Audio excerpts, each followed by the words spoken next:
ایک شخص جو ہے چھلا پہن لیتا ہے یا کڑا. ہماری سوسائٹی میں بہت ساری چیزیں پہنی جاتی. کوئی دھاگا بازو پہ باندھ لیتے ہیں پھر کہتے ہیں یہ ضامن ہے. ضامن ہے کس چیز کا؟ صحت کا یا کامیابی کا یا جو آپ کا مقصد ہے اس کو پورا کرنے کے لیے یہ ضامن ہے. اس کو کیا کہتے ہیں؟ شرک. کیونکہ اللہ کے سوا تو کوئی ضامن نہیں ہو سکتا. شفا تو اللہ کے ہاتھ میں. اللہ کے رسول کہتے ہیں شفا اللہ کے ہاتھ میں. ہم کہتے ہیں دھاگا ضامن ہے. ذرا اس کی سائنٹیفکلی تحقیق کر کے دیکھیں اس میں کون سے اوصاف پیدا ہو گئے. دھاگے میں کہاں سے قوت آئی؟ دھاگا بیچارہ تو پکڑے نہ تو اپنی جگہ پہ ہی پڑا رہتا. جس حالت میں ہوتا اپنی حالت بھی نہیں بدل سکتا.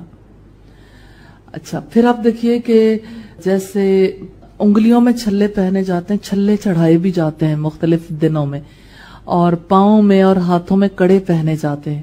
بعض اوقات کوئی بریسلٹ پہن لیتے ہیں. اور آج کل فیشن کے طور پر بھی مختلف کلرز کے بریسلٹ پہنائے جاتے ہیں کہ یہ اتنے کلرز کے دھاگے ہیں اور اتنا فلاں فلاں ہے, اور اگر یہ کرو گے تو یہ ہو جائے گا, یہ فلاں مقصد اس طرح سے پورا ہوگا.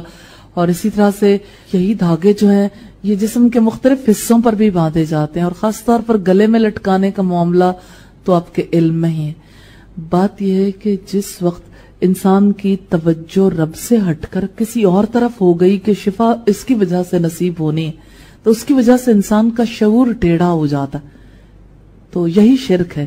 اس شرک سے رب العزت بچانا چاہتے ہیں کہ شفا اللہ کے ہاتھ میں. دعاؤں میں جو چیز خاص نظر آتی ہے ہر سوچ کا رخ اللہ کی طرف ہے, لیکن تعویذ کی وجہ سے یہ رخ مڑ جاتا ہے تعویذ کی طرف.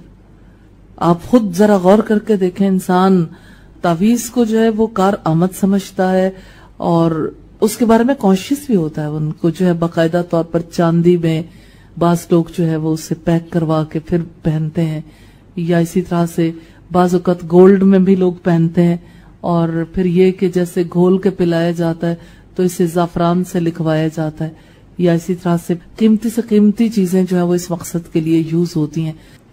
عیسیٰ بن ابی لیلہ فرماتے ہیں میں ابو معبد عبداللہ بن عقیم جوہنی کے پاس ان کی تیمارداری کے لیے گیا. ان کے چہرے پر مرض کی سرخی غالب تھی. میں نے کہا آپ اس کے لیے کوئی تعویذ کیوں نہیں لٹکا لیتے؟ فرمانے لگے موت اس سے زیادہ قریب ہے. نبی صلی اللہ علیہ وسلم نے فرمایا جو شخص کوئی چیز یعنی تعویذ وغیرہ لٹکاتا ہے وہ اسی تعویذ کے سپرد کر دیا جاتا ہے, یعنی اللہ اس پر سے اپنی رحمت کا ہاتھ اٹھا لیتا ہے. ترمذی کی روایت ہے 2072 نمبر پر. حضرت زینب سے روایت ہے جو حضرت عبداللہ ابن مسعود کی وائف تھیں کہ ایک بڑھیا ہمارے پاس آیا کرتی تھی, وہ دم کرتی تھی سرخ دانوں کے لیے. ہمارے پاس ایک تخت تھا جس کے پائے لمبے تھے.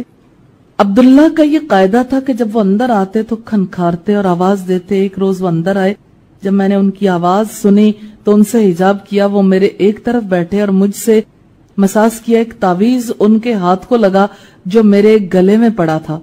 انہوں نے کہا یہ کیا ہے؟ میں نے کہا سرخ بادے سے بچنے کے لیے ایک دم ہے.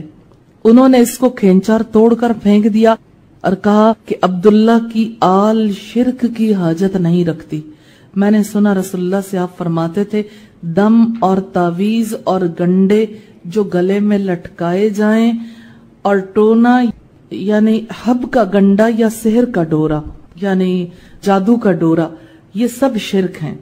میں نے ان سے کہا کہ ایک روز میں باہر نکلی تو مجھے فلاں شخص نے دیکھ لیا. میری اس آنکھ سے آنسو بہنے لگے جو اس شخص کے قریب. جب میں اس پر دم کرتی تو آنسو تھم جاتے, پھر جب دم چھوڑ دیتی تو آنسو بہنے لگتے. عبداللہ نے کہا یہ شیطان کا فریب تھا.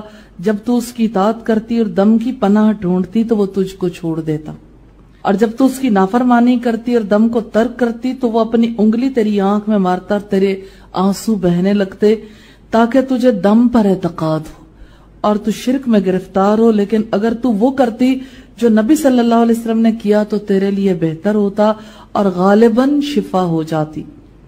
تو آنکھ میں پانی چھڑکتی اور کہتی, یہ رسول اللہ صلی اللہ علیہ وسلم کے الفاظ ہیں, اذهب البأس رب الناس اشفی انت الشافی لا شفاء الا شفاؤک شفاء لا یغادر سقما.